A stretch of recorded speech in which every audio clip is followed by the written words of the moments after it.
유튜브로 읽는 박정희 전기 9권 총 들고 건설하며 보람에 산다. 다시 열린 한미 정상회담.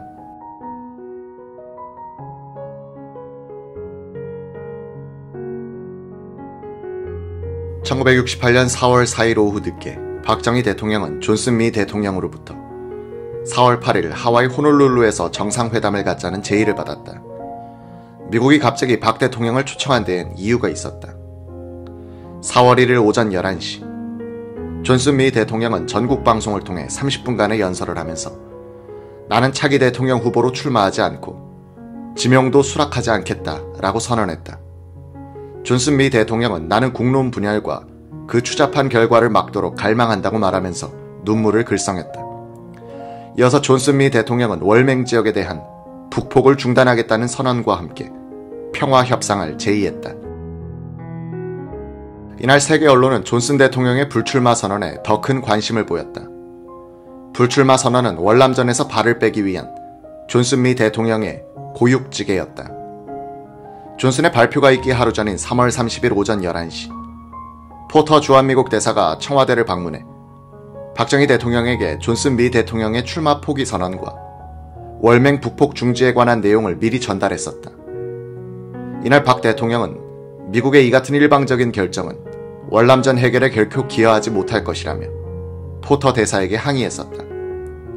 4월 1일 대전 공설운동장에서 거행된 예비군 창설 기념 행사에 박정희 대통령과 함께 참석한 정부 고위 인사들은 현지에서 존슨 미 대통령의 연설 소식을 듣고 어리둥절했다.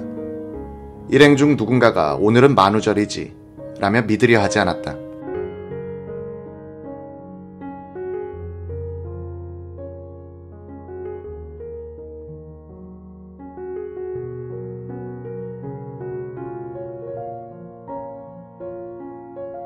박 대통령은 존슨의 연설 소식에 이런 반구 없이 행사에 따라온 국회의원들에게 이런 데는 못하러 왔소. 빨리 국회로 돌아가시오.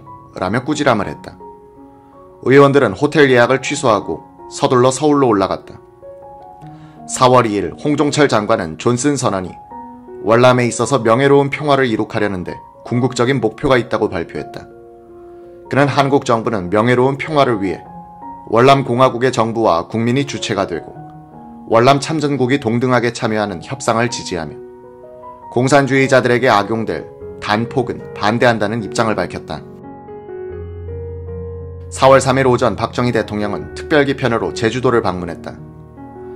그는 순시하면서 구자춘 제주도지사로부터 제주도정을 설명 듣고 제주도 개발을 위한 종합개발계획을 수립, 보고하도록 지시했다.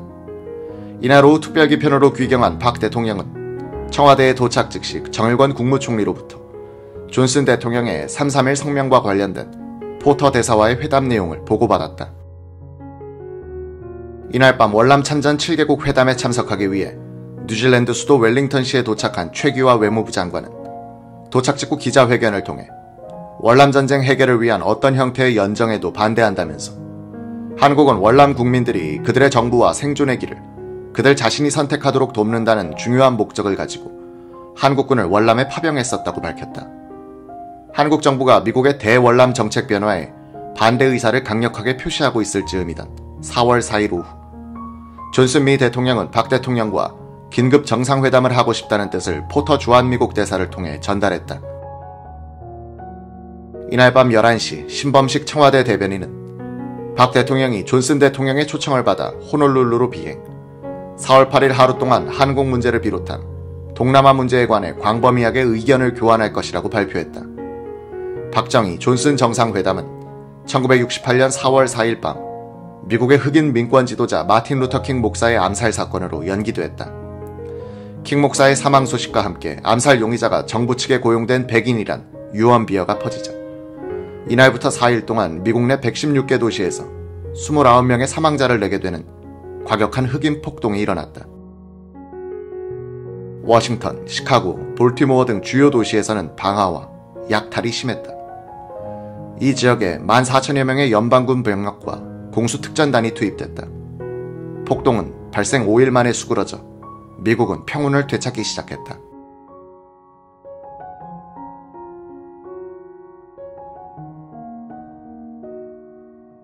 1968년 4월 12일 오후 신범식 청와대 대변인은 박 대통령이 17일 오전 7시 존슨 대통령 전용기 편으로 호놀룰루로 떠난다고 발표했다.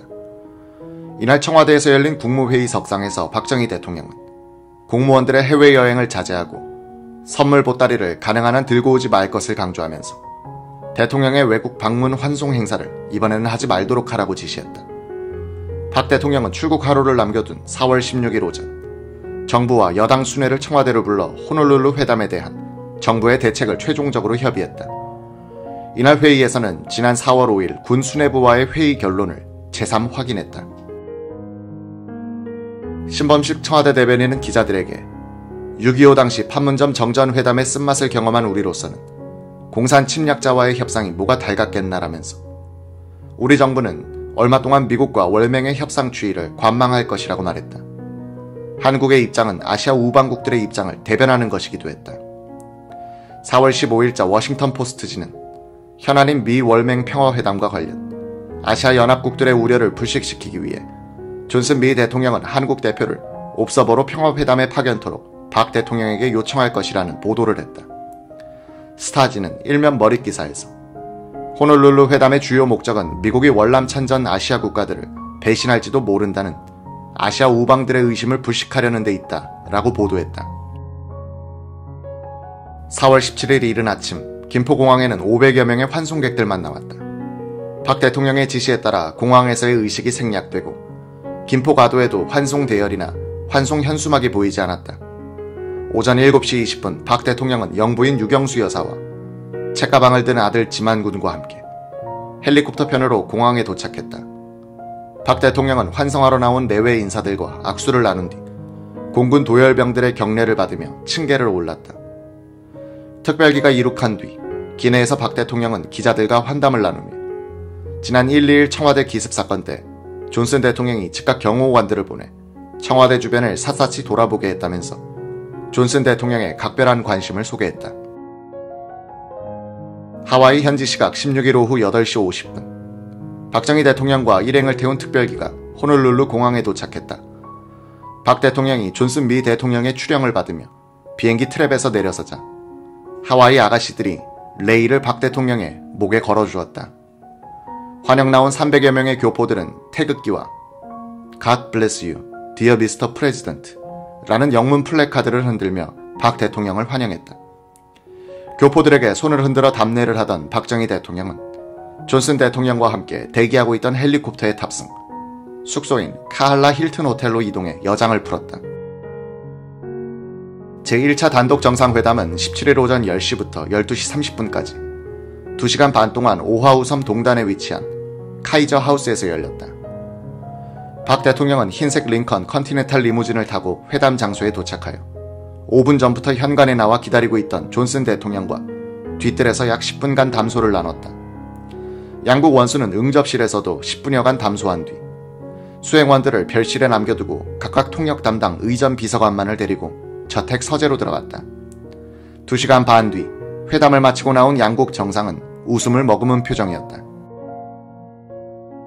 이 자리에서 존슨 대통령은 미국 대통령 휘장이 새겨진 금시계를 선물했다. 박 대통령은 아무런 선물도 준비하지 않아 겸언쩍어했다. 존슨 대통령은 기자들에게 조만간 텍사스에서 말 한 장을 만들 터인데 만드는 김에 2개를 만들어 승마를 잘하는 박 대통령에게 1개를 보내주겠다고 약속했다. 양국 정상은 32명의 수행원들과 함께 식당에서 간단한 점심을 들었다.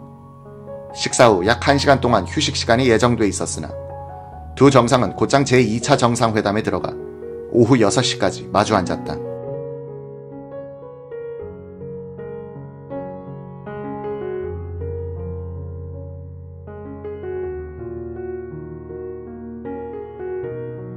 이 차에 걸친 회담을 마친 양국 정상은 이날 오후 7시 공동성명을 발표했다. 한국 관련 항목에서는 한국에 대한 북괴의 더 이상의 무력 침공은 한국 평화에 중대한 위협이 될 것이라고 선언하고 북괴 재침 시 한미 상호방위 조약에 따른 행동을 즉각 결정할 것이라고 발표했다. 이로 한미 공동성명 당시에 즉각 협의해서 한 걸음 더 나아간 것이다. 미국의 대월남 정책이 존슨 미 대통령의 3.3.1 성명으로 분명히 변화하고 있었지만 이날 발표된 공동성명은 1966년 10월 마닐라 선언과 1967년 워싱턴 선언을 재확인하는 수준이었다. 정상회담이 끝난 다음 날인 1968년 4월 18일, 박 대통령은 별다른 일정 없이 몇몇 수행원들과 숙소인 와이키키 해변에 있는 카할라 힐튼 호텔 수영장에서 휴식을 즐겼다. 오후에는 와이알라의 컨트리클럽에서 골프를 친 뒤 해변을 산책하고, 저녁에는 한국 총영사관에서 열린 만찬에 참석, 교포들을 격려했다. 4월 19일 오전 7시, 박 대통령은 호놀룰루 펀치볼 국립묘지를 참배, 헌화했다. 이어 수행원들과 함께 귀국길에 올라 한국 시간으로 4월 20일 오후 3시, 김포공항으로 입국했다. 유튜브로 읽는 박정희 전기. 9권, 총 들고 건설하며 보람에 산다. 대통령의 전자공업 가정교사.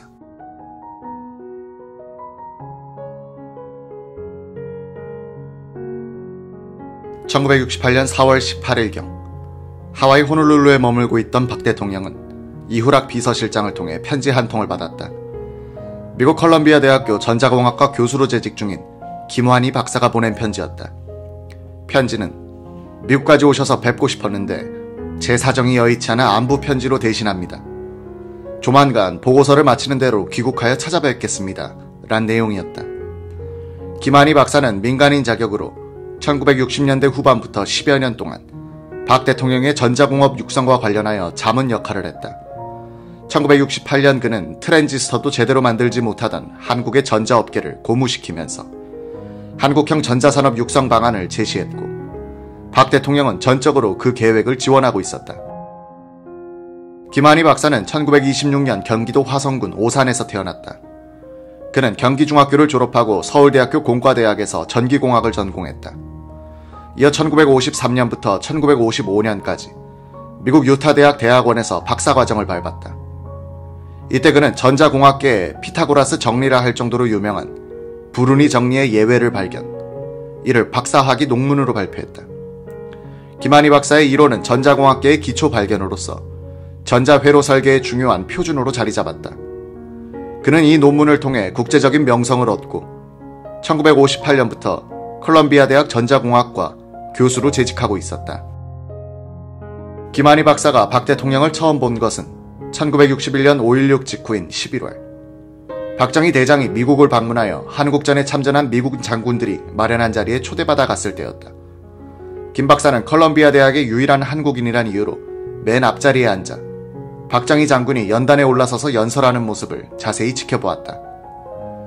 박 장군이 성명서를 손에 들고 읽는데 손이 바들바들 떨리고 있었어요. 군복 차림의 수행원들도 시골티가 줄줄 흘렀죠. 첫인상은 그다지 좋지 않았습니다.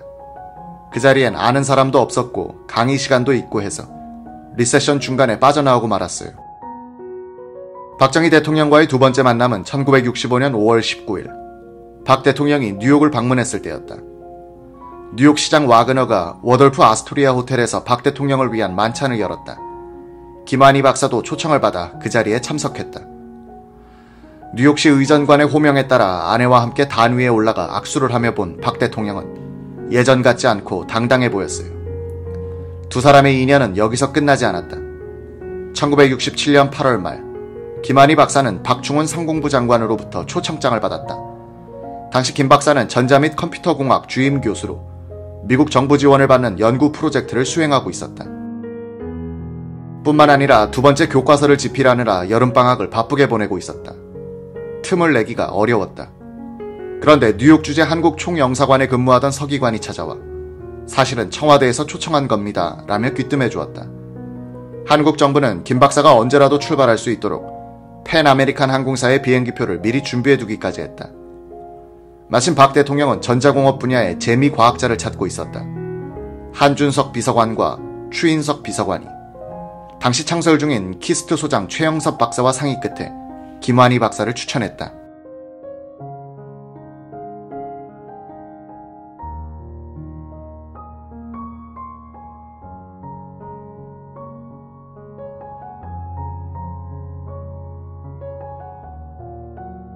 (1967년 9월 4일) 한국에 도착한 김환희 박사는 박충훈 상공부 장관으로부터 한국의 전기기계공업의 실정에 관한 설명을 들었다.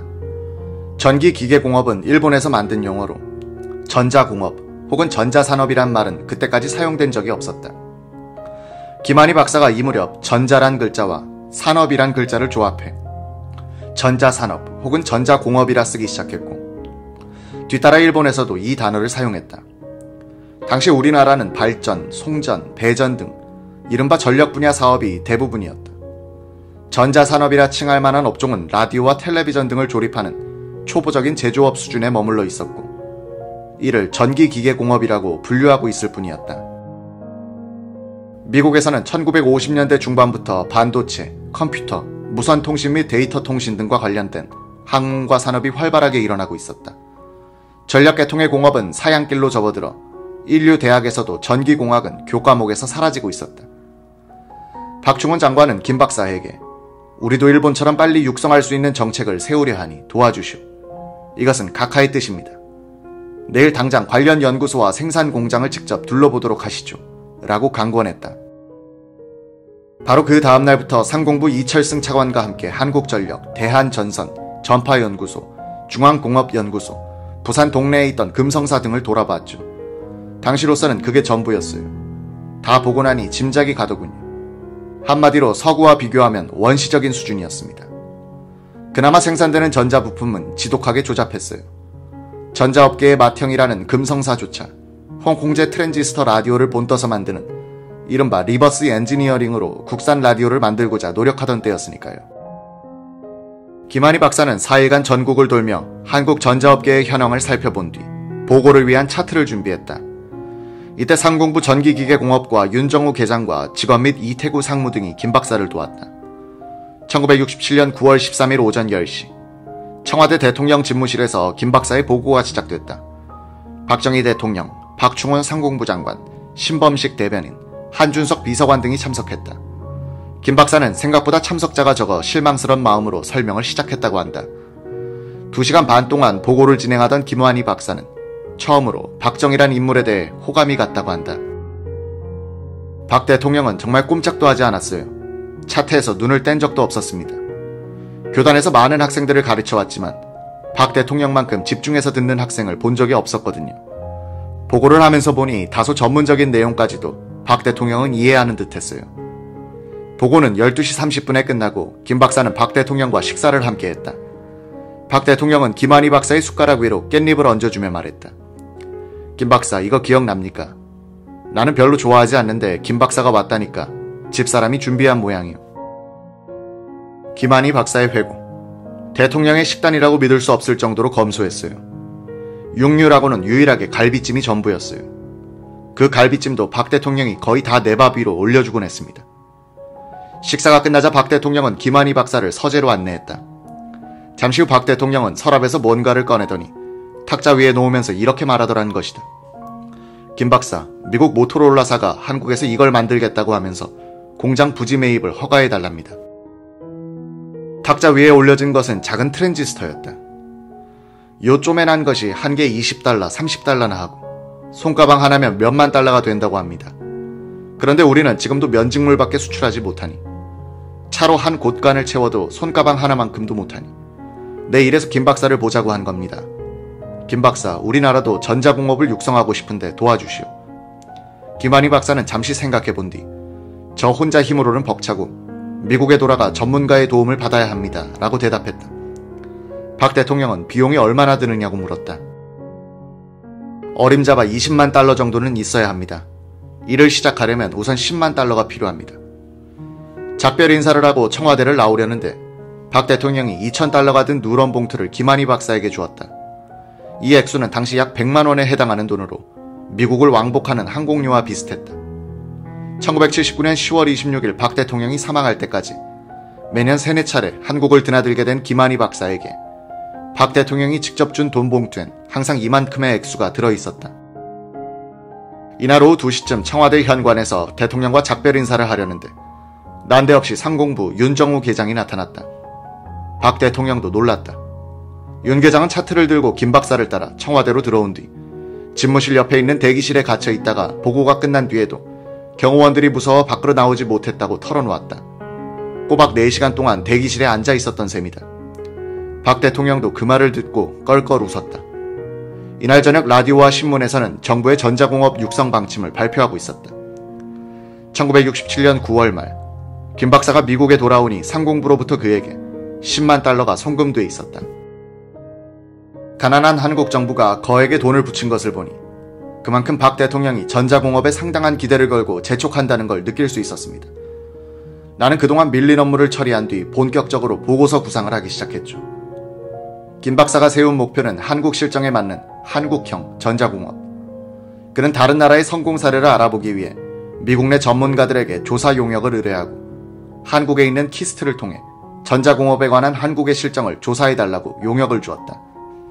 1968년 1월 김한희 박사는 용역처로부터 보고받은 자료를 토대로 전자공업센터 설립 계획안, 국가의 기초산업과 수출산업으로서의 전자공업 중점 융성책에 근거한 보고서를 작성했다. 김한희 박사가 다시 한국을 찾은 때는 1968년 3월 7일 중간 보고를 위해서였다.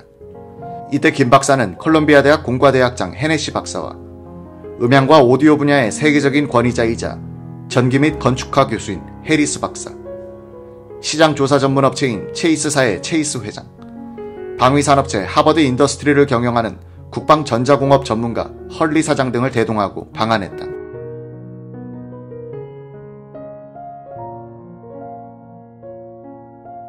(1968년 3월 7일) 김한희 박사와 함께 방한한 미국인 전자산업 전문가 일행은 9일 동안 국내 전자공업의 실상을 확인하며 상공부 등 관계기관 및 업체와 의견 교환을 했다. 김 박사는 3월 13일 이들과 함께 청와대를 예방하고 박정희 대통령에게 소개했다. 내 생각에 미국의 친한국적인 인사가 많아야 한미 관계가 돈독해지고 미국의 지원을 이끌어내 한국의 공업이 안정될 수 있다고 믿었습니다. 박 대통령은 특히 헐리 사장에게 대구의 병참본부를 돌아보고 개선 방안을 건의해달라고 부탁하기도 했습니다. 한국 방문을 마치고 미국으로 돌아간 김 박사가 5월 말까지 보고서를 작성하기 위해 박차를 가하고 있을 무렵 마틴 루터킹 목사가 암살당했다. 콜롬비아 대학과 얼마 떨어지지 않은 곳에 있는 흑인 거주지역 할렘가에서 소요가 일어날 조짐이 보이자 학교 당국은 일몰 후와 휴일에는 학교 출입을 금지시켰다. 그로부터 약 2주일 뒤인 4월 18일 박정희 대통령과 존슨 미 대통령의 정상회담이 하와이 호놀룰루에서 열리고 있었다. 김한희 박사는 찾아뵙지 못해 죄송하다는 편지를 보내는 것으로 인사를 대신했던 것이다. 5월 초순이 되자 한국 총영사관에서 김한희 박사에게 박 대통령의 친서를 보내왔다. 세로 줄이 그어진 2장의 대통령 용지에 박 대통령은 다음과 같이 편지를 썼다. 친애하는 김한희 박사에게 귀한 감사합니다. 하와이 방문은 많은 재미교포들의 따뜻한 환영을 받아서 깊은 감명을 받았습니다. 북미 본토에 계시는 교포들도 똑같이 환영해 주시는 뜻을 잊지 않겠습니다. 덕택으로 여행을 무사히 마치고 4월 20일 귀국했습니다. 7월경에 귀국하신다니 또다시 상봉의 길을 고대하면서 귀 가정에 만복이 깃들기를 축원합니다. 4월 27일 박정희 배. 박 대통령으로부터 처음 받은 친서였어요. 봉투가 너무 초라해서 대통령이 보내온 서신인지 의심이 갈 정도였지만 내용엔 정감이 깊이 묻어 있더군요. 김한희 박사는 그해 7월 8일 귀국, 워커힐에 숙소를 정한 뒤 영어로 작성된 보고서를 우리말로 번역하고 있었다. 7월 15일 대통령 비서실로부터 들어오라는 연락이 왔다. 약 2시간 동안 박 대통령은 김 박사에게 마틴 루터킹 목사 암살 사건 이후 미국의 움직임에 관해 상세하게 물어보는 등 다른 이야기를 나눴다. 그리고는 저녁에 김 박사 환영회를 하려 하니 그때 우리 한잔합시다 라며 봉투 하나를 김 박사에게 주면서 이렇게 말했다는 것이다. 김 박사, 오랜만에 가족과 같이 왔는데 아이들에게 선물이나 사주쇼. 봉투 안엔 100만 원과 메모가 들어있었다고 한다. 이날 저녁 김한희 박사는 다시 청와대로 들어갔다. 박 대통령은 불도 켜지 않은 컴컴한 집무실에서 혼자 책을 읽고 있었다. 김기영 과기처 장관, 최영섭 키스트 소장, 신동식 경제 제2수석비서관이 기다리고 있었다. 김한희 박사는 박 대통령에게 과기처와 키스트 등의 중요성과 과학기술적 이해와 안목 없이는 전자공업을 제대로 육성할 수 없다는 점을 알려주고 싶었다고 한다.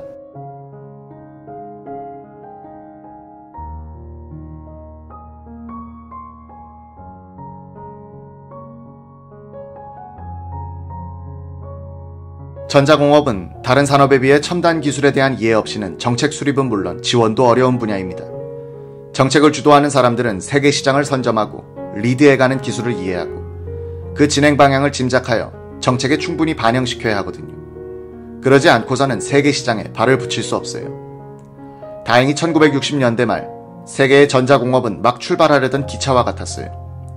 우리는 그 막차 맨 끝칸을 타려고 했던 겁니다. 1970년대를 지나면서 기차의 속도는 빨라졌고 지금은 제품이 시장에 나오면 3개월 뒤엔 다른 제품이 그 자리를 차지할 정도로 변화의 속도가 빨라졌어요. 이런 판에 후진국들이 제 아무리 흉내내며 따라오려 해도 불가능하게 되었어요. 지금 생각하면 우린 그때 참 운이 좋았던 거죠. 그런 면에서 박정희란 분을 대통령으로 만난 것은 한국민들에게 행운이었다고 봐요. 박정희 대통령의 환대 속에 청와대를 방문했던 김환희 박사는 그때까지 박 대통령의 협조 요청에 결심을 굳히지 못했다고 한다. 김환희 박사의 결심이 선 것은 그날 회식이 끝난 뒤였다. 그날 자리를 파하고 일어나 청와대를 떠나려는데 박 대통령이 현관까지 배웅하러 나오셨어요. 우리들이 차에 탈 동안 밤하늘을 올려다보면서 심호흡을 하시더군요. 그리고 차가 터날 때까지 그 자리에 그대로 서 계셨습니다. 어둠 속에 홀로 서 있는 박 대통령이 너무나 외로워 보였습니다. 말끝마다 가난한 한국을 부강하게 만들어야 한다고 강조하는 박정희 대통령을 도와드려야겠다고 그때 차중에서 결심했던 겁니다.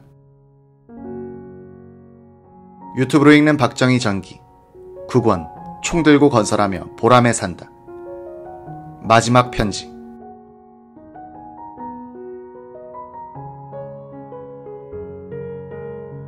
(1968년 8월 1일) 오전 9시 청와대 집무실에는 박정희 대통령을 중심으로 김정영 상공부 장관, 신범식 대변인, 신동식 수석비서관, 김동수 비서관 등이 배석했다. 김환희 박사의 첫 번째 공식 보고가 시작됐다. 총 80매의 차트가 모두 넘어갔다가 제자리로 돌아올 때까지 3시간 30분이 걸렸다. 에어컨을 켜지 않아 김 박사와 차트를 넘기던 상공부 박임숙 국장의 이마엔 땀방울이 뚝뚝 떨어지고 있었다. 결론에 이르자 김환희 박사는 이런 건의를 했다.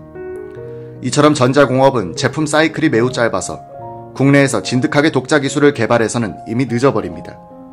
어떻게 하든 선진 기술을 도입해 수출 제품부터 개발해야 합니다.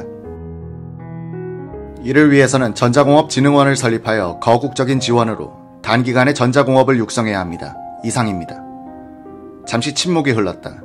박 대통령은 수고 많았어. 점심 들면서 얘기를 계속합시다라며 자리에서 일어섰다. 식사 중에 생긴 에피소드 한 토막. 김정남 상공부 장관이 김환희 박사를 칭찬할 겸 자신을 낮출 겸 해서 한마디를 했다. 김 박사님 수고 많으셨습니다. 그런데 브리핑에 전문적인 용어가 너무 많아서 나는 아직도 잘 모르겠습니다. 예를 들면 축전기와 축전지가 어떻게 다른지 모르겠습니다. 그러자 식사를 하던 박 대통령이 말했다. 야 이 사람아, 축전기는 콘덴서고 축전지는 배터리 아니요. 김환희 박사는 속으로 혀를 내둘렀다고 한다. 식사를 마칠 때쯤 박 대통령은 김환희 박사가 제의한 전자공업진흥원에 대해 이런 질문을 했다. 김 박사, 그런데 누가 이것을 추진하죠? 김 박사가 대답을 찾지 못하고 있자 박 대통령은 다시 누가 진흥원을 책임지지? 라고 물었다. 김정남 장관이 대답했다. 각하, 이 안을 만든 김 박사가 아니고는 이 일을 추진할 사람이 없습니다. 박 대통령은 시선을 김환희 박사에게 돌린 뒤 신중하게 물었다. 김 박사, 돌아오겠소? 김환희 박사는 순간 당황했다. 그는 박 대통령에게 설명을 했다. 컬럼비아 대학에서 박사과정에 있는 학생을 여러 명 지도하고 있는 중입니다. 또 그들과 함께 미국 정부로부터 지원을 받는 대규모 프로젝트를 진행하고 있습니다. 제가 돌아올 경우 여러 명의 젊은 학자들과 연구 프로젝트들이 큰 타격을 입습니다. 곤란할 것 같은데요. 잠시 침묵이 흘렀다. 김환희 박사는 박 대통령이 무리하게 일을 추진하지 않는 분이란 걸 그때 알았다고 회고했다. 박 대통령은 김정남 장관에게 이렇게 말하더란 것이다. 김 장관, 그러면 기구를 따로 만들 것 없이 지금 있는 것을 활용하지. 어차피 김 박사 외에 자격 있는 사람이 없지 않은가. 박 대통령이 언급한 지금 있는 것이란 정밀기기센터를 의미했다. 김환희 박사의 회고. 그것은 내가 전혀 예측하지 못한 상황이었습니다. 과기처를 승격시켜 상공부의 업무를 일부 떼어다가 전자공업진흥원을 만들 수 있을 것이란 어렴풋한 생각은 가지고 있었지만 구체적인 진행은 한국 정부에서 잘하리라고 생각했죠. 저에게 진흥원을 맡기고 싶어 하리라고는 생각지 못했습니다. 전자공업진흥원 설립안은 그로부터 5년 동안 적임자를 찾지 못한 채 대통령의 서랍 속에서 잠을 자야 했다. 박정희 대통령은 김한희 박사를 통해 전자공업에 대한 확신을 가질 수 있었다. 김한희 박사는 박정희 대통령이 말년까지 가까이 했던 몇 안 되는 민간인에 속한다. 박 대통령은 상공부 공업국장에서 청와대 경제수석으로 근무했던 오원철 수석을 김한희 박사에게 소개하면서 이쪽은 우리 오 수석, 아니 오 박사고 또 이쪽은 우리 김 박사요 라며 우리란 표현을 이름 앞에 붙이기 시작했다. 이후 김한희 박사가 한국에 들르면 우리 김 박사 어서 오시오 라며 반가이 맞아주었다. 김한희 박사는 공식 직제도 없이 상공부, 최신부, 과기처를 오가며 오늘날 정보통신부 관련 업무의 고문 역할을 계속했던 것이다. 박 대통령과 김한희 박사 사이에 오고 간 편지는 130여 통에 달한다. 김한희 박사는 박 대통령의 지원하에 금성사, 삼성전자, 대우전자, 아남전자, 대한전선 등 국내 전자업계의 경영자들과 만나 정보를 주거나 외국에 믿을 만한 회사를 소개해 주었다. 국내 기업에서 요구하는 정보를 조사해 주기도 했다. 박 대통령은 그런 김 박사를 귀하게 여겼다.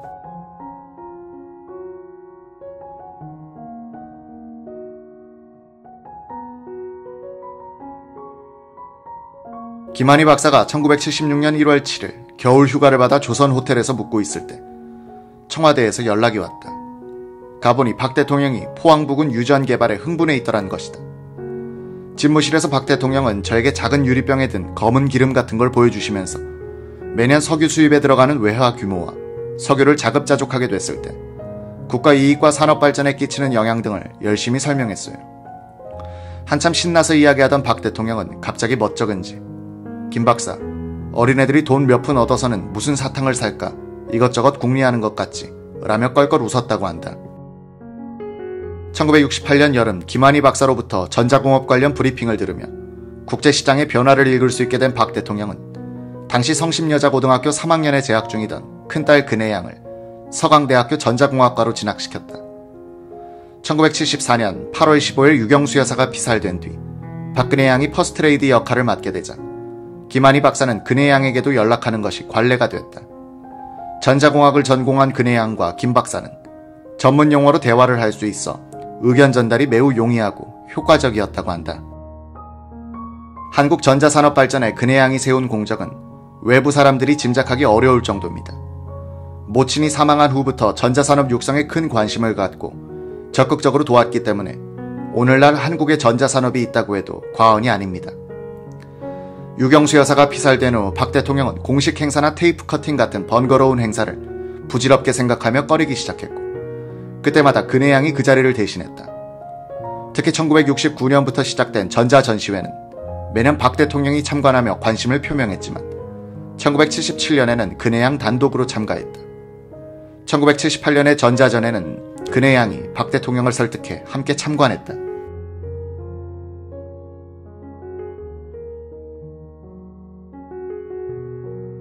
(1976년부터) 청와대나 상공부에서 수출 확대 회의가 열리면 귀국했던 김한희 박사는 공식적으로 한국 전자업계를 대표해서 이 회의에 참석하게 된다.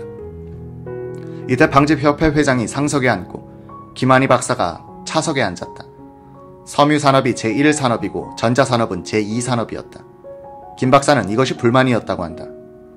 언젠가는 전자산업이 제1산업으로 인정받는 것을 보겠다고 다짐하고 1978년에는 컬럼비아 대학 측의 양해를 얻어 휴직계를 내고 한국에서 전자진흥회 상근 회장직을 맡아 본격적으로 일하기 시작했어요. 그리고 정신없이 1년 동안 뛰었습니다. 전자산업의 진흥을 위해 청와대, 정부, 국회, 교육계, 산업계 등 얼굴을 안 내민 데가 없었죠.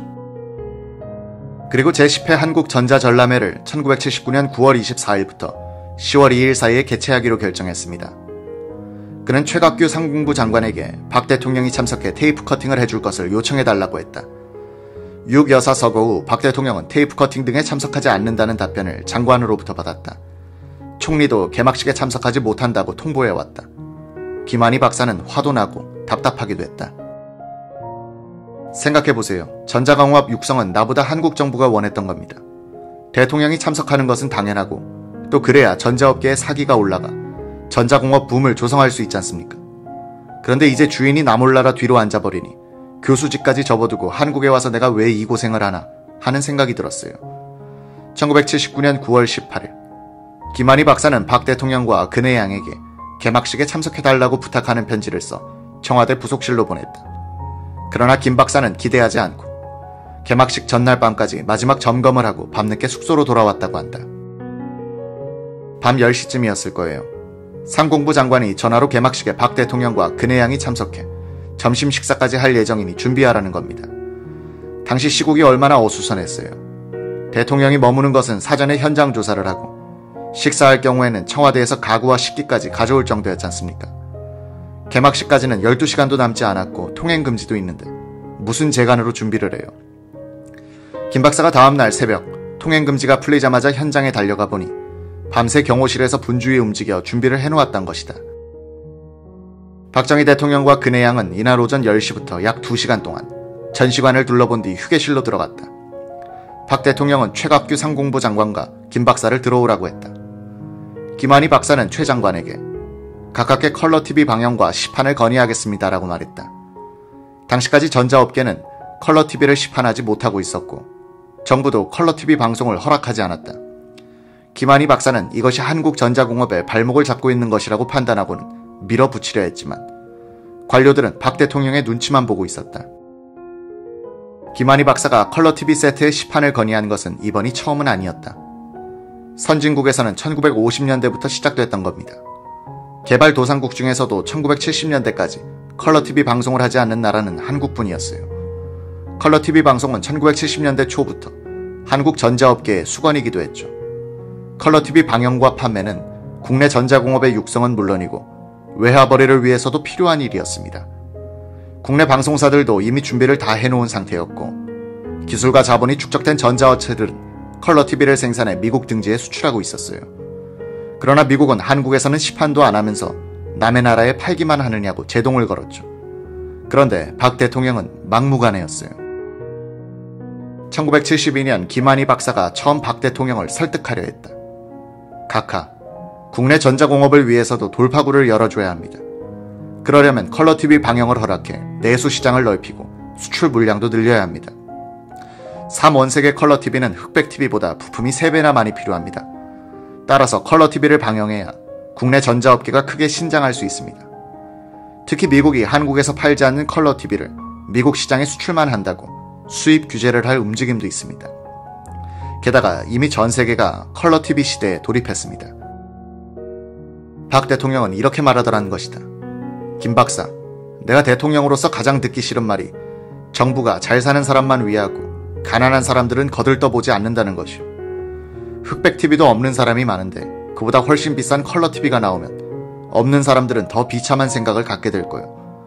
나도 물론 청계천 다리 밑에 사는 사람들까지 다 잘 살게 해줄 수는 없지만 못 사는 사람들에게 더 초라한 생각을 갖게 해주기는 실수. 그리고 김 박사 말이 사실이라면 왜 상공부는 정식으로 내게 건의하지 않는 거요? 김한희 박사가 박 대통령에게 컬러TV 방영 문제를 건의하겠다고 하자 최 장관은 큰일 납니다. 각하가 가장 듣기 싫어하는 문제입니다.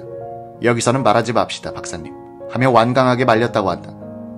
김한희 박사는 장관에게 미리 말하지 말고 직소했어야만 했는데 하며 후회했다. 그리고 휴게실에 들어갔는데 박 대통령은 몹시 피곤한 듯 의자에 기대 앉아 계셨어요. 12년간을 가까이서 보아왔지만 그런 모습은 처음이었어요. 그네 양이 그 옆에 꼿꼿이 앉아 있더군요.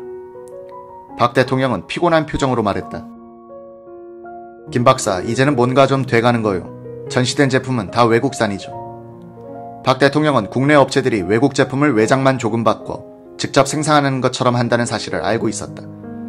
점심 식사를 할 땐 박 대통령과 그네 양, 박충훈 무역협회장, 김계원 비서실장, 차지철 경호실장, 오원철 경제수석, 그리고 김한희 박사가 같은 테이블에 둘러앉아 식사를 했다. 예전 같으면 박 대통령이 먼저 말을 했을 텐데 이날은 표정도 무겁고 말씀도 없으셨어요. 이때 김한희 박사의 의중을 잘 알고 있던 박충훈 무역협회장이 말을 꺼냈다. 김 박사 어떻습니까? 10년 전에 전자공업 육선 방안을 만들고 이제는 직접 진두지휘를 하시니 그때와는 많이 변했죠. 예, 그때 제가 5년 안에 전자제품 1억 달러 수출 계획을 세웠지만 다들 믿지 않았습니다. 그런데 3년이 안 돼 그 목표가 달성됐지 않습니까? 이런 속도라면 곧 우리나라 제1산업이 될 수 있습니다. 그러려면 지금처럼 수출 일변도에서 탈피해 국내 시장을 함께 개척해야 합니다. 김한희 박사는 이야기를 컬러TV 문제로 옮겨가기 위해 박 대통령을 힐끗 보았다.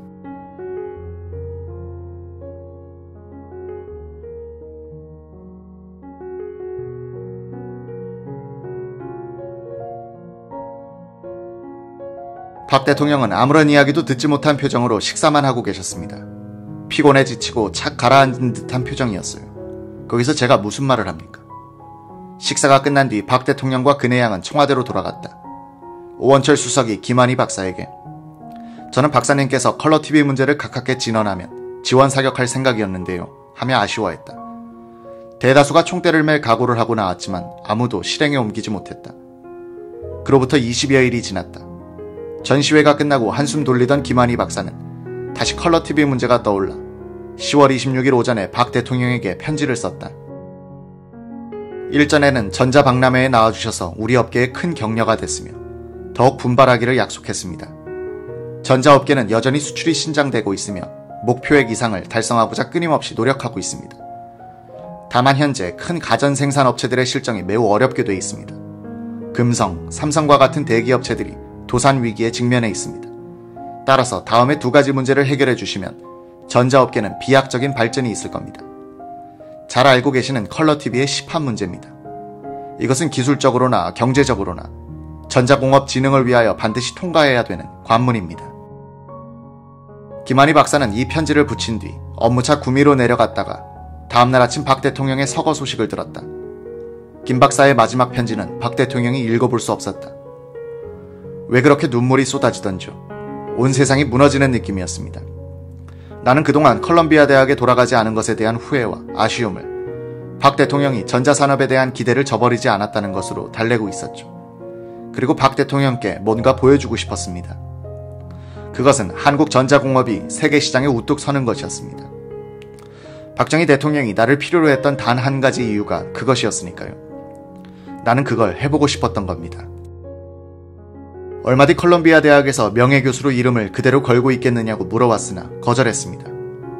내가 박 대통령을 잃은 순간 컬럼비아 대학도 잃었다고 생각했으니까요. 박 대통령 서거 후 김한희 박사는 전자공업진흥회 상근회장, 전자공업협동조합 상근 이사장직을 1984년까지 겸직하며 전자신문의 전신인 전자시보를 창간했다.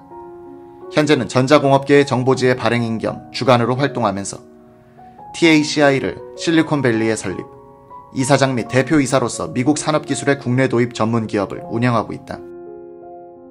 그의 학문과 한국에 기여한 공로는 미 국무성 산하단체인 US 아시아 인스티튜트로부터 인정받아 1989년 어치브먼트 어워드를 받았다. 2000년 1월 초 방한한 김한희 박사는 기자에게 이런 말을 남겼다. 박 대통령과 한 무언의 약속을 지키기 위해 한국 전자공업에 도움되는 일을 평생 찾아서 할 겁니다. 유튜브로 읽는 박정희 전기 9권 총 들고 건설하며 보람에 산다. YS, DJ, 그리고 JP.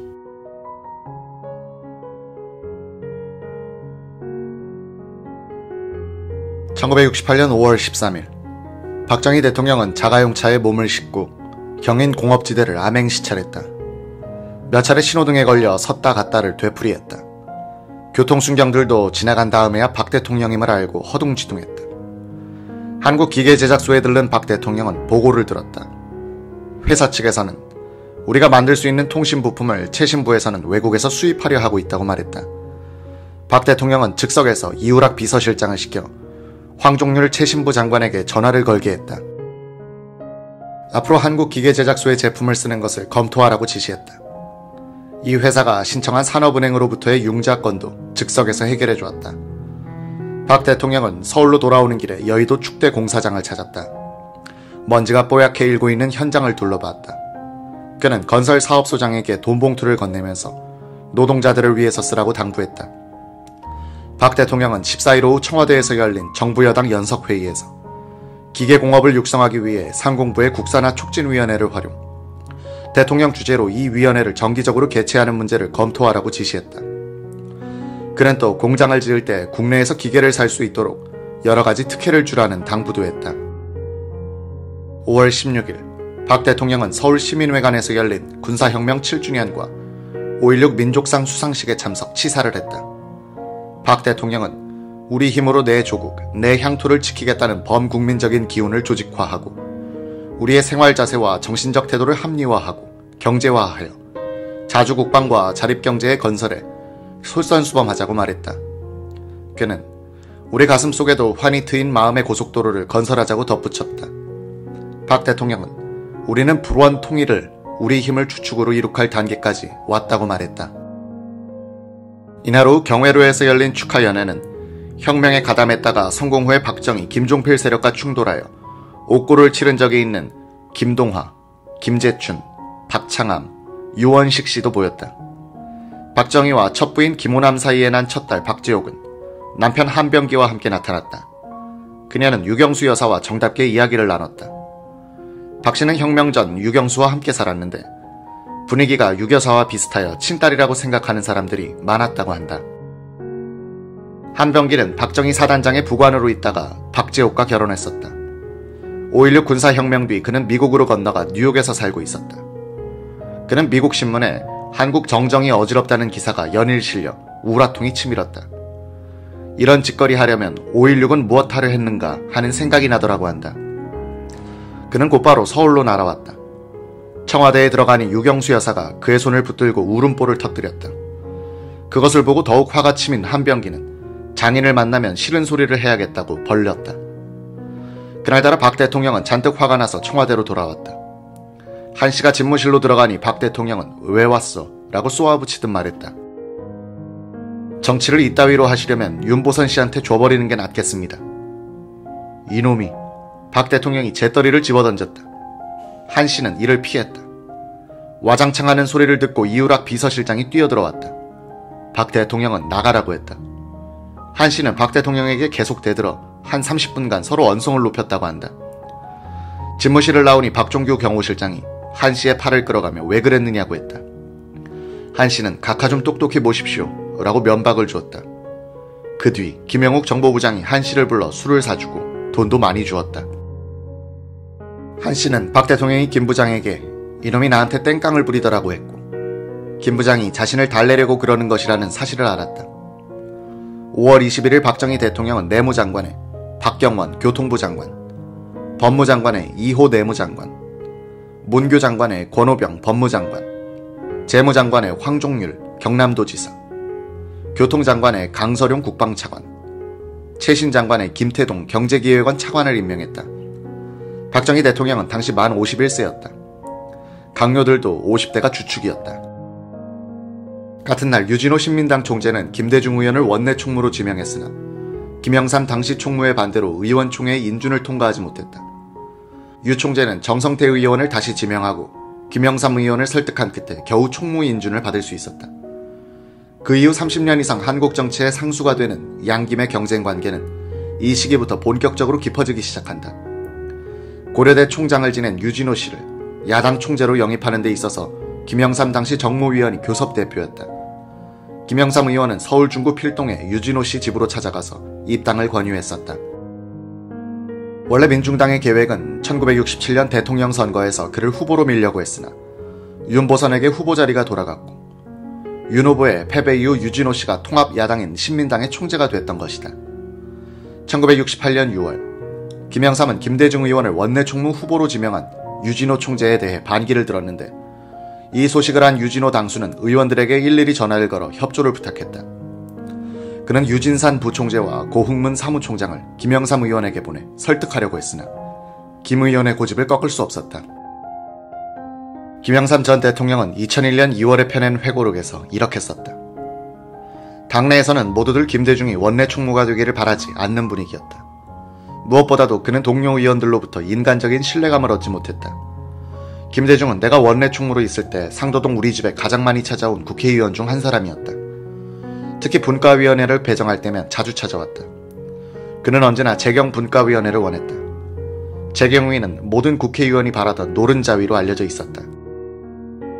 6월 5일의 신민당 의원총회에서 김대중 총무 지명에 찬성한 의원은 16명, 반대가 23명, 기권 2표로 부결됐다.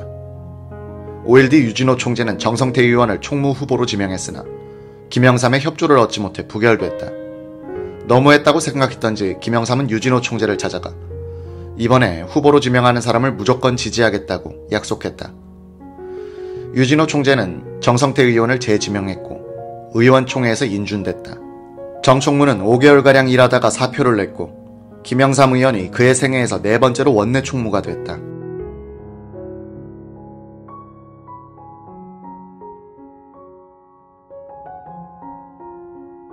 (1968년 5월 22일) 박정희 대통령은 강원도 삼척군 부평읍에 쌍용시멘트 동해 대단위 공장을 시찰했다. 그는 보고회에서 직접 매직펜을 들고 부평읍의 도시계획은 이렇게 하는 것이 좋겠다 라고 권고했다. 조선일보 정치부 최병렬 기자가 쓴 정치면 가심란에는 이런 지적이 있었다. 이곳 관리들은 브리핑을 듣는 입장에 서고 말았다. 서울 외곽의 도시계획도 대부분 박 대통령의 아이디어에 따라 하는 것이라는데 그 실력이 여기서 처음으로 공개된 것이다. 박 대통령은 금년 8월부터 연간 180만 톤을 생산하여 동양 제1을 자랑하게 되는 쌍용시멘트가 오는 1971년부터는 연간 420만 톤 생산으로 규모를 확대, 단위 공장으로는 세계 제1의 규모가 된다는 보고를 받곤 철도 수송은 물론 해상 수송 등에 정부가 만반의 뒷받침을 해주라고 지시. 박 대통령은 특히 서울 삼척 간의 육상 수송에 도움이 된다는 김성곤 의원의 말을 듣고는 쌍용이 주동이 되어 민간 자본을 동원, 민영 고속도로를 건설하는 것이 어떻겠는가라고 한마디 했다. 흔히 박 대통령의 국가발전 전략을 국가주도라고 한다. 박 대통령은 그러나 민간의 창의성과 자발성을 최대한 살리는 방향으로 국가가 개입해야 한다는 생각을 일찍부터 했다. 민영 고속도로 발상도 그런 경우다.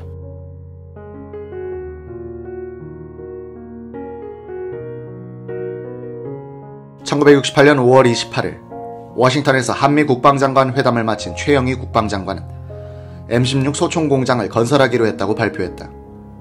다음날 주월 미군 사령관 윌리엄 C. 웨스트모어랜드 장군이 방한했다. 그는 이튿날 한국을 떠나면서 우리는 언제나 한국군의 증파를 환영한다고 말했다. 미국은 이미 2개 전투사단을 월남전선에 파견해놓고 있던 한국 정부에 대해 1개 사단을 더 보내달라고 요구했으나 박정희 대통령은 거절했다. 1968년 1.21 청와대 습격 사건 이후에 박 대통령은 한국 방어가 더욱 시급한 과제임을 인식하고 있었다. 1968년 5월 25일 공화당은 의원총회를 긴급 소집.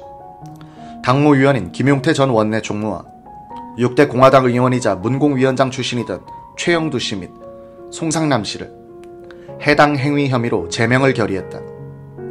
제명 이유는 이들이 한국국민복지연구회라는 단체를 발기해 같은 공화당원들을 대상으로 포섭함으로써 당 조직에 큰 차질을 가져왔다는 점이었다.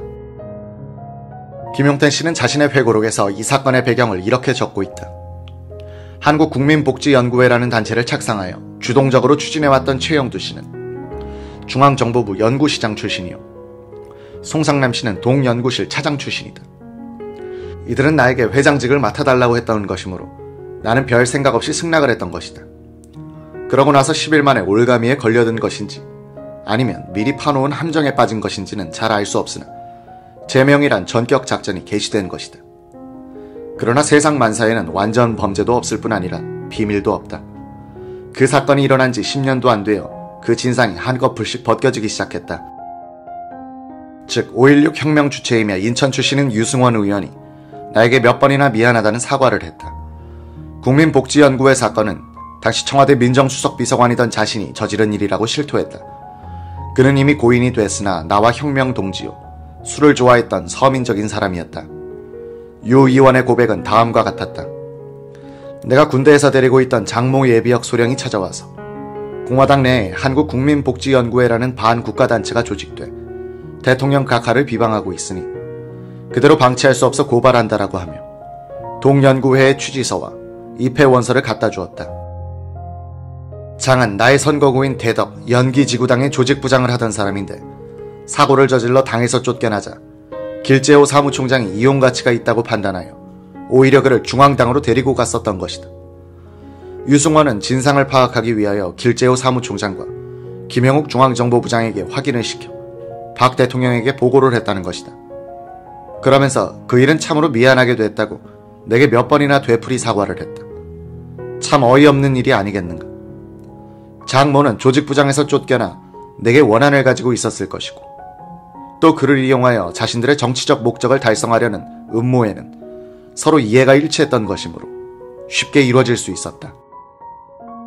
그러니 장이 누구의 흉계를 가지고 청와대를 찾아가게 되었나 하는 것은 삼척동자도 알만한 일이요 불문가지가 아니겠는가. 때마침 5월 23일 박 대통령은 영남지방을 순시 중이며 김종필 당의장은 제주도에 내려가 있는 사이를 이용해 나를 중앙정보부로 연행했던 것이다. 그리고 24시간 만에 당에서 제명하는 번갯불에 콩 구워 먹는 작전이 전개된 것이다. 김용태를 연행한 정보부 수사관은 녹음 준비를 한 다음 자백을 강요했다고 한다. 박 대통령이 삼선 개헌을 해서 다시 출마하는 것은 결사 반대한다 하는 내용으로 자백하지 않으면 복지회의 각도 지도위원으로 추대해놨다는 신윤창, 이승춘, 오원선, 유광현, 박종태, 예춘호 의원 등 전원을 반국가단체 결성 혐의로 입건하겠다고 협박했다는 것이다.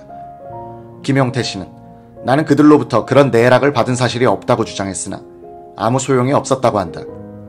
하도 우격다짐으로 나오기에 김용태 씨는 최영두, 송상남 씨와 대질시켜달라고 요구했으나 그들은 듣지 않았다.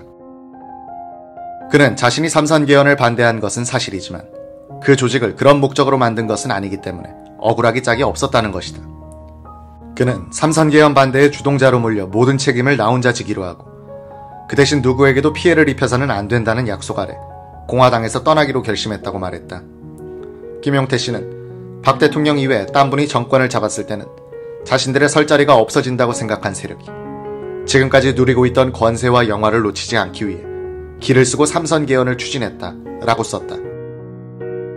1968년 5월 27일자 동아일보 해설기사는 당내 주류계의 보스로서 김종필 의장의 차기 집권을 바로 자기 일인 양 꾸준히 포석하고 활동해온 그의 정치적 성분에 비추어 그의 제명은 다름 아닌 당 주류의 비극으로 풀이된다고 했다. 이 신문은 이어서 삼선개헌을 저지하는 등 호헌투쟁을 벌여 김종필 의장을 차기 대통령으로 밀기 위한 비밀 포섭 공작을 전개했으며 이것이 당내 분파 행동을 했다는 이유가 되어 제명됐다는 것은 어느 모로 보나 당 주류에게는 치명적인 타격임에 틀림없다고 지적했다.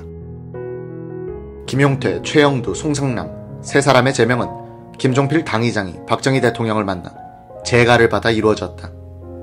박정희는 나중에 정구영 공화당 고문에게 이런 말을 했다고 한다. 김용태 의원이 최영두 전 의원과 같이 소위 복지회라는 것을 만들어 무슨 일을 저질렀다면서 김종필이 내게 왔었어요. 김종필 의장이 이 서류에 결재를 해주십시오.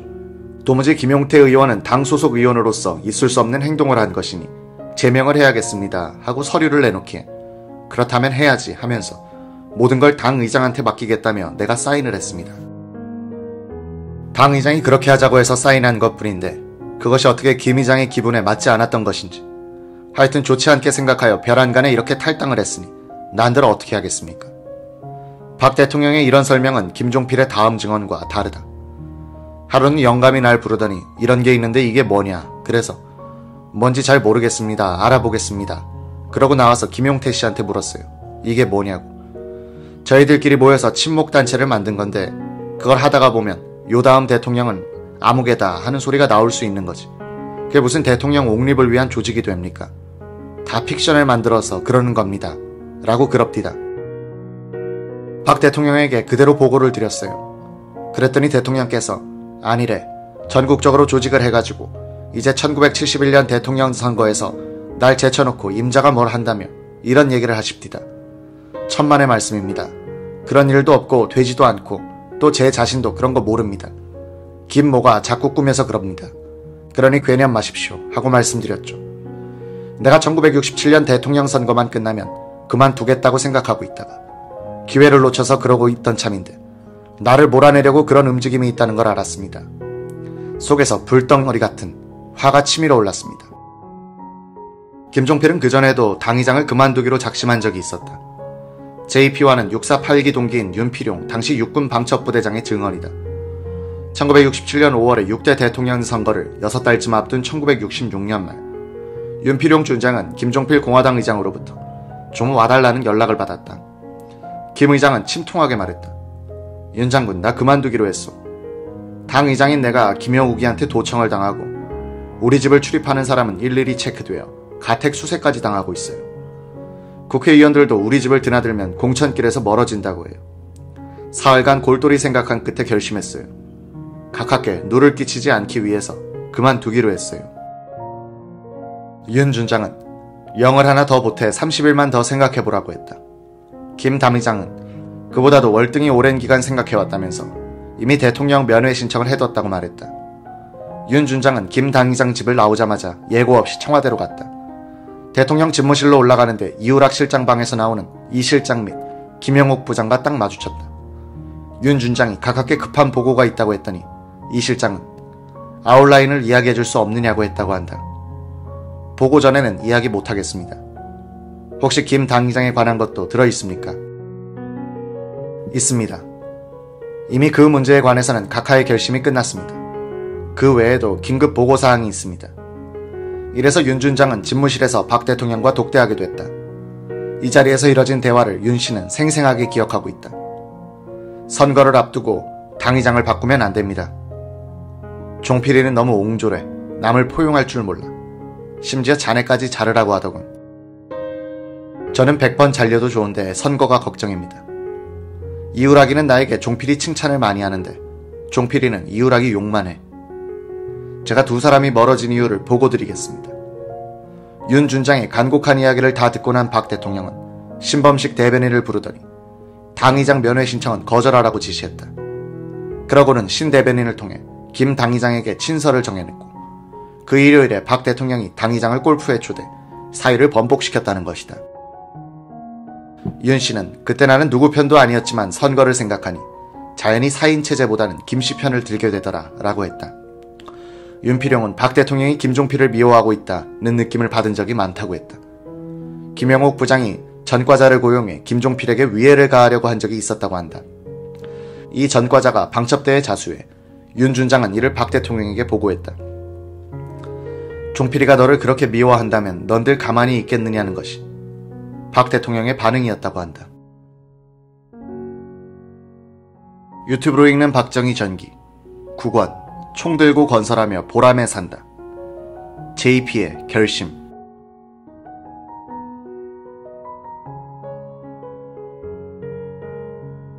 (1968년 5월 30일) 공화당 당무회의는 예정보다 30분이 늦게 오전 10시 30분경 시작됐다.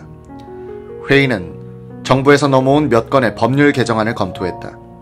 낮 12시쯤 회의가 끝날 무렵 사회를 보던 김종필 당의장이 일어서서 천천히 입을 열었다. 불안관, 내 일생에 관한 중대한 결정을 내리려 합니다. 모든 공직에서 물러나 조용히 쉬고 싶습니다. 당무위원 등 당 중진 여러분들께서는 당과 나라를 위해 그동안 많은 수고를 했습니다. 앞으로도 당과 총재를 위해 더욱 일치단결하길 바랍니다. 특히 총재 각하를 정성껏 모시고 막중한 임무를 다해주기 바랍니다. 이야기를 마친 김 당의장은 오늘 회의는 이만합시다 라는 말을 남기고 회의실을 나왔다. 회의가 끝난 뒤 김재순 대변인은 기자들에게 당무회의에선 별다른 일이 없었고 계류 중인 묘지관리 법안을 놓고 잠시 의견을 나눴다고 시치미를 뗐다. 당사를 나선 김종필 의장은 몇 의원들과 함께 서울 컨트리클럽에서 골프를 쳤다. 오후 2시경 자택으로 돌아오는 그를 취재 지프차로 미행한 기자가 있었다. 동아일보 정치부 김진배 기자였다. 그는 김종필 의장의 신당동 자택으로 따라 들어갔다. 두 사람 사이에는 이런 대화가 오고 갔다.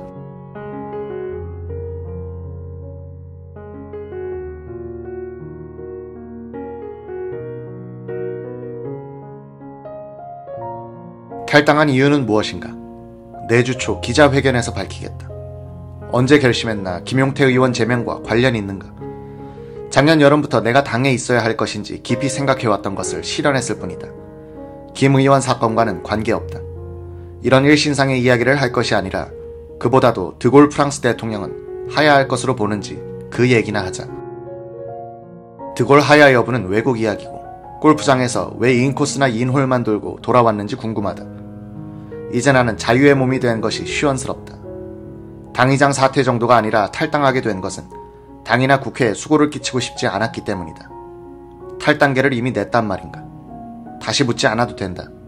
그뿐 아니라 모든 공직에서 사퇴하기 위해 사퇴서를 이미 냈다.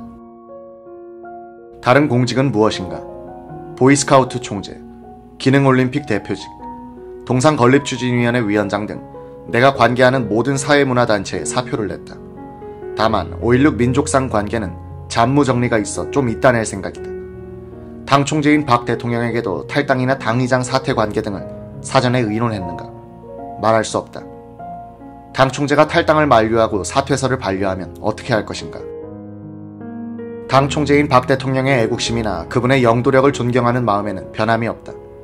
그러나 내 발로 민주공화당에 입당했는데 내가 결심한 대로 나오지 못할 이유가 어디 있는가?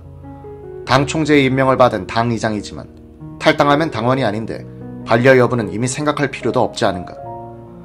민주공화당은 군정시대에 사전조직의 욕까지 받아가면서 만든 당인데 갑자기 탈당한 것은 석연치 않은데 목수가 집을 짓는다 해서 자기가 살려고 짓는 것은 아니다. 이 나라 조국 근대화의 싹을 복돋기 위해 집을 짓는 데 도왔을 뿐이다.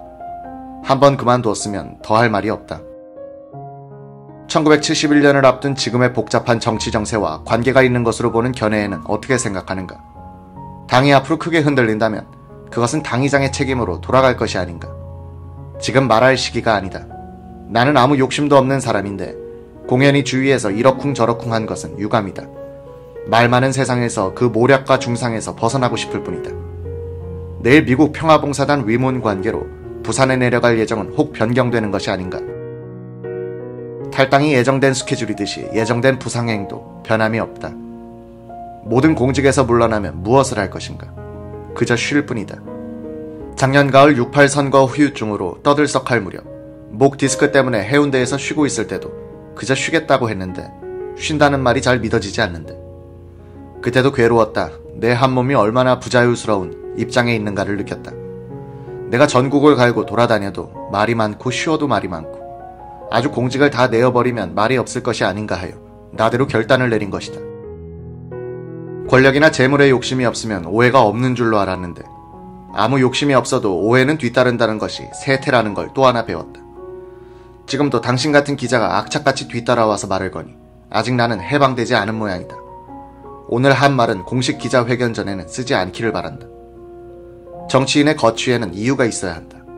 만난 게 불행인지 모르지만 쓰고 안 쓰고는 내가 말할 입장이 아니다. 당 의장이 공직에서 탈퇴할 자유가 있다면 기자도 쓸 자유쯤은 있어야 할 게 아닌가.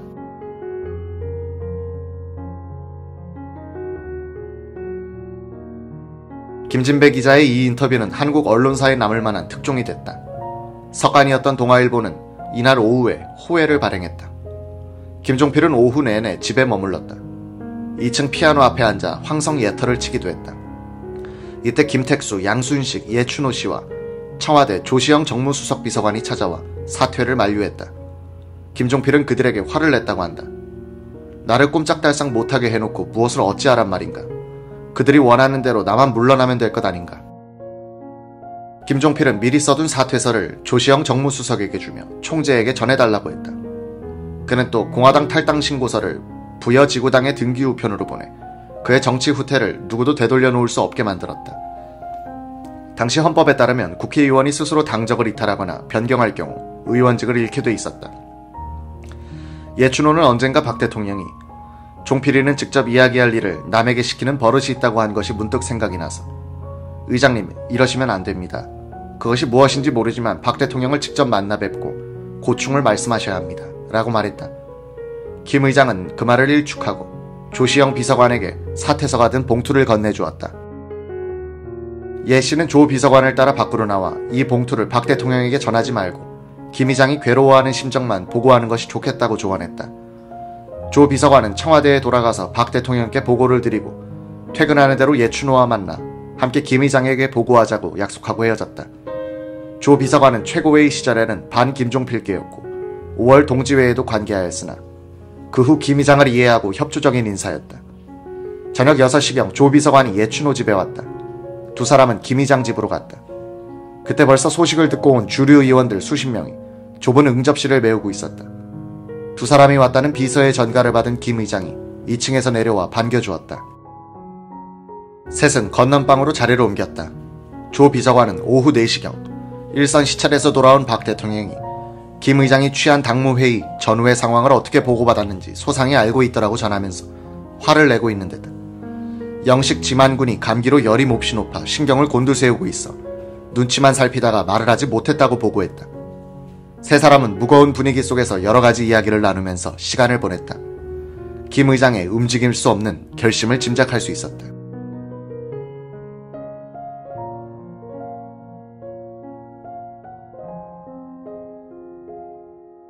다음날 오전 김종필은 미국 평화봉사단을 위문하기 위해 부산으로 가는 비행기에 올랐다. 기자들이 동행했다.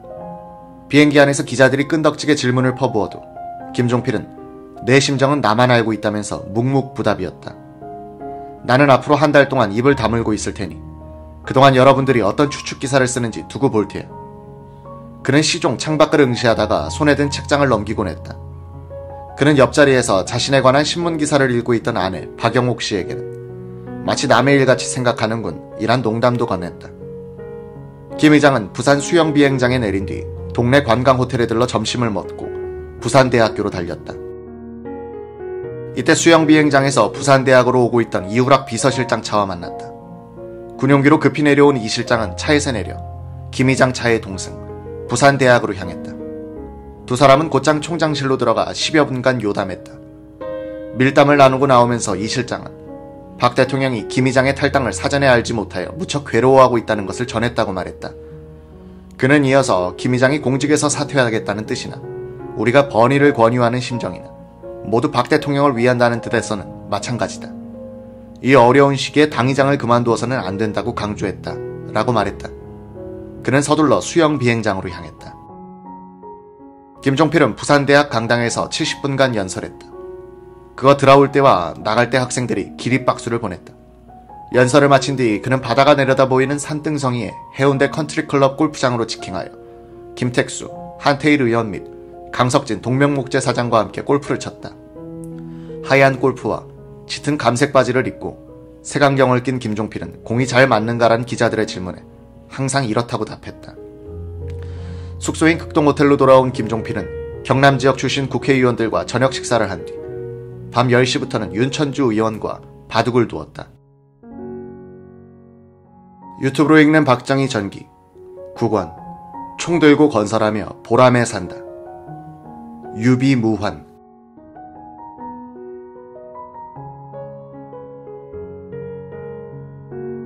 1968년 6월 2일 오후 김종필은 구태회 의원과 바둑을 두고 있다가 그의 비서가 다가와 탈당계가 수리되었답니다 라고 알리자 알았어 라고 간단히 답했다. 이날 저녁 그는 극동호텔 701호실에서 기자들을 맞았다. 올 여름에 나는 다시 해운대로 놀러 오려고 하는데 기자들은 새 당의장을 수행할 테니 못 내려오겠구먼 이라고 하자 아내 박영옥이 다가오더니 옆자리에 앉았다. 이분 또 오발탄을 쏠까봐 감시해야겠어요 라고 하더니 박 씨는 이렇게 쏘아붙이듯 말했다. 여러분 나 참 행복하게 됐어요. 이분과 많은 시간을 보낼 수 있으니까요.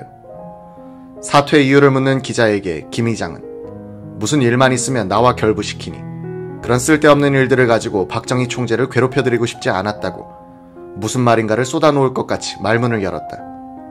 이때 박영옥이 남편의 허벅지를 두들기면서 말리는 바람에 김종필은 말문을 닫았다. 다음날 오전 비행기 편으로 상경한 김종필은 청와대로 직행, 대통령을 만났다. 박 대통령은 만 70세의 윤치영 씨를 후임 공화당 의장 서리로 임명했다. 김종필의 퇴장은 박정희 대통령에게 삼선의 길을 터줬다. 일찌감치 1971년 선거에서 공화당 대통령 후보로 점찍혀 있었던 김종필은 박 대통령이 삼선 개헌을 강행하는 길목에선 동행할 수 없었다. 대권 앞에서 김종필은 박정희의 라이벌일 수밖에 없었다. 박정희는 김종필이란 항성이 물러나자 자신을 싸고 도는 이우락 비서실장, 김영욱 정보부장, 박종규 경호실장, 김성군 공화당 재정위원장, 김진만 원내총무, 백남옥 정책위 의장, 길재우 사무총장의 행성군을 채찍질하여 삼선의 길로 매진한다.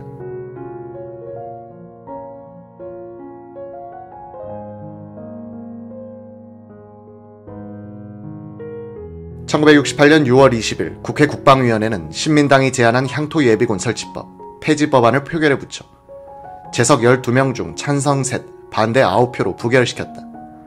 제안 설명에 나선 김영삼 의원은 예비군법의 폐지 이유로 예비사단과 경찰력의 강화 및 장비 개선으로서 이 법 없이도 북괴의 도발을 막을 수 있고 이 법은 국민의 인권을 저버리는 위헌 법률이며 그동안 운영 결과 많은 문제점이 드러났기 때문이라고 주장했다. 김 의원은 예비군의 우월의식으로 자유민주사회 제도에 기강을 문란케 하고 있다고 말했다. 1.1 청와대 습격 사건과 푸에블로 납북 사건이 불과 6개월 전의 일이고 예비군이 창설된 지 불과 석 달인 시점에서, 그리고 남북한의 군사대치 상태가 6.25 남침 이후 최고조에 달한 때에 야당이 벌써 향토 예비군의 폐지를 들고 나왔으니 박정희로서는 기가 막힐 노릇이었을 것이다. 이날 국회는 국토통일원을 신설하기로 한 정부조직법 개정안을 만장일치로 통과시켰다. 박 대통령이 민족통일원이라고 부르지 않고 국토통일원이라고 이름 붙인 것은 그의 정확한 통일관을 엿보게 한다. 남북통일은 한민족의 통일이 아니다. 한민족을 통일 대상으로 삼으면 중국의 조선족까지 포섭해야 한다. 우리가 통일하려는 것은 한반도의 통일이고 그것은 엄격하게 말해서 민족 통일이 아닌 것이다. 박정희는 언어 감각이 대단히 뛰어나 정치적 용어를 선택할 때 정확성과 과학성을 중시했다. 1968년 7월 8일 월간 경제동향 보고회에서 박정희 대통령은 축산진흥에 대해 많은 관심을 보였다. 농림부는 이날 회의 자료를 준비하기 위해 김용훈의 축산국장이 과로로 쓰러질 정도로 애를 썼다고 한다. 이계순 농림부 장관으로부터 보고를 받은 박 대통령은 축산 문제점에 관한 대책을 세워 다시 보고하도록 지시했다. 박 대통령은 이 무렵 우리나라의 지형과 날씨에선 축산이 잘 되지 않는다는 건의를 많이 받고 있어 짜증을 낼 때도 있었다. 박 대통령은 차균희 농어촌 개발공사 사장에게 축산에 대해서도 관심을 가져라 라고 당부하기도 했다. 7월 9일 밤 박 대통령은 경북도청을 순시한 자리에서 돈의 모내기 현황에 대해 보고를 받았다. 박 대통령은 이 자리에서 요즘 기상예보는 맞지 않아 안 하는 것만 못하다고 말했다. 농민들이 안 맞는 예보만 믿고 비를 기다리다가 대파도 못하고 모도 못 내는 경향이 있다고 말했다. 박 대통령이 예고 없이 대구에 헬리콥터로 오는 바람에 출연객은 이호상 국회의장과 양창식 지사뿐이었다.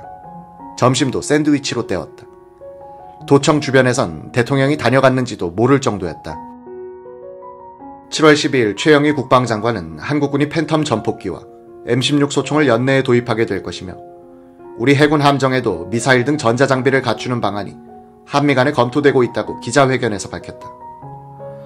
당시 한국 공군의 주력기는 F-86 세이버, F-5A 프리덤 파이터였다.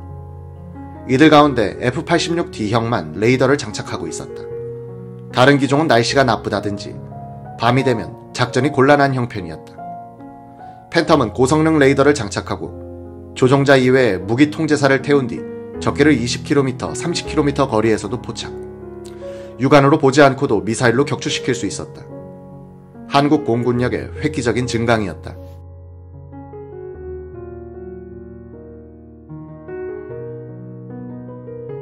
(1968년 7월 15일) 이호상 국회의장은 기자협회 초청 연설에서 개헌 문제에 대해 공식적으로 언급했다. 그는 공화당이 현명하다면 대통령 3선을 가능하게 하는 개헌은 하지 않을 것이다 라고 말했다. 그는 3선 개헌을 해가지고는 1971년에 재집권을 할 수 없을 것이다 라고 말했다. 이 발언의 의미는 개헌을 안 하겠다는 데 있는 것이 아니고 그런 발언이 나올 정도로 개헌 가능성이 떠오르고 있었고 이 점을 확인해 준 데 있었다. 개헌이란 말이 공개적으로 논의되기 시작했다는 것이 심상치 않은 조짐이었다. 이날 문교부는 중학교 입시 과열 문제를 해소하기 위해 1969학년도부터 서울의 각 중학교를 학군제로 나누어 무시험 추첨 입학을 실시하기로 했다. 2차 연도인 1970학년도에는 전국 5개 도시로 이 제도를 확대하고 1971년도까지는 전국적으로 실시하여 중학교 입시를 없애버리기로 한 것이다. 이 제도 개혁의 발표는 권오병 문규호 장관이 했다. 7월 19일 해군기지가 있는 경남 진해 앞바다에서는 구축함 서울함의 이름을 붙이는 명명식이 있었다. 박 대통령은 유시에서 전쟁을 좋아하는 국민은 망하고 전쟁을 잊어버린 국민은 위태롭다라는 손자의 말을 인용했다. 그는 서울함 내부를 둘러보다가 즉석에서 유비무환이라고 불구시를 써줬다. 북한 정권 측의 대남 침투가 최고조에 달한 1968년에 만들어진 유비무환은 한 손에 망치 들고 한 손에 소총 들고 일하면서 싸우고 싸우면서 건설하던 시대의 가장 유명한 구호가 된다. 중앙정보부장 김영욱은 7월 20일 목포 앞 임자도를 거점으로 하여 암약해온 북괴 간첩단을 적발, 118명 중 간첩 27명을 구속, 검찰로 보냈다고 발표했다.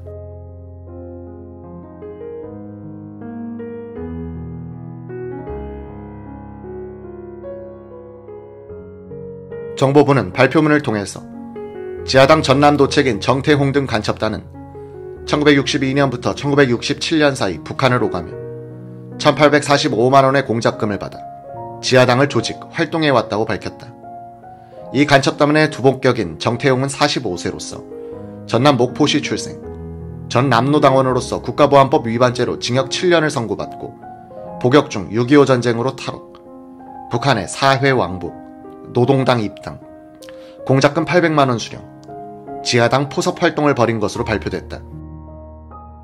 이 간첩단이 받은 공작 지령 가운데는 혁신개통 중간정당에 침투하라, 1967년 5월의 대통령 선거 때는 제1야당 후보를 지원하라, 같은 해 국회의원 선거 때는 극렬적인 야당 인사를 지원하라, 출판사를 경영화돼 반공법에 저촉되지 않은 범위 안에서 반미, 반정부 사상을 고취하라는 내용도 있었다는 것이다. 이 사건과 관련하여 신민당 김대중 의원은 정보부의 조사를 받았다. 임자도 간첩 사건의 주범 정태묵은 본인의 목포 상업학교 1년 선배이며 선거 기간에도 두세 차례 만나서 본인의 선거에 협력하는 태도를 표시한 바 있음. 그는 광복 직후에 좌익 활동을 청산하고 가업인 염전에만 전념하는 줄 알았지 그런 엄청난 일을 하는 줄을 몰랐음. 그는 매일 시내의 다방에 나오고 거리를 활보하고 다녀서 일반 시민하고 조금도 다를 바 없었음. 동 사건이 나자 하루는 당시 정보부 김영옥 부장의 보좌관이 와서 출두를 요청하므로 시청 앞 뉴코리아 호텔에서 김 부장을 만났음. 김 부장은 임자도 사건의 주범 정태묵을 조사 중 김 선생의 이름이 나왔는데 사건과는 전혀 관련이 없으나 일단 이름이 거명된 이상 서류 정리상 조서를 안 받을 수 없으니 미안하지만 참고인 조서에 응해달라는 요청을 받았음. 그리하여 선거 기간 중 타인과 동석으로 두세 차례 만났으며 선거 후도 서울서 1차 만난 것을 사실대로 진술해 주었음.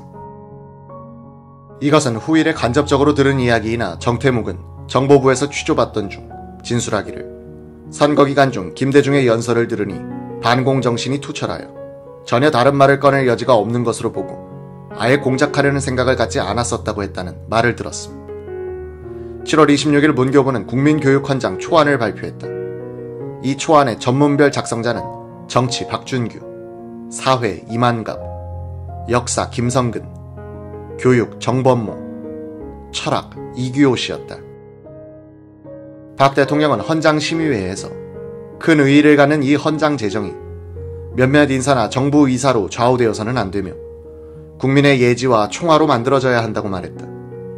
이 초안은 여러 차례의 수정을 가하여 다듬어졌고 1968년 말에 공포됐다. 이 국민교육헌장 제정은 1968년 7월 4일 박 대통령이 교육장전을 만들라는 지시를 권오병 문교부 장관에게 내려보낸 것이 계기가 되어 착수된 것이다. 박 대통령은 교육장전이 민족 주체성 확립에 기여할 수 있도록 연구하라면서 서구 문화의 도입에만 의존하지 말고 우리 고유 문화의 바탕 위에서 새로운 민족관을 세워야 한다 라고 강조했었다. 박정희는 서구식 자유민주주의를 부정하지는 않았지만 그런 외래 사상이 한국의 역사와 전통 그리고 문화에 뿌리박아야 한다는 생각에 투철했다. 민주주의에 토착을 가능케 하는 것은 민족 주체성이고 이는 국적 있는 교육을 통해서만 구현될 수 있다는 것이 그의 신념이었다.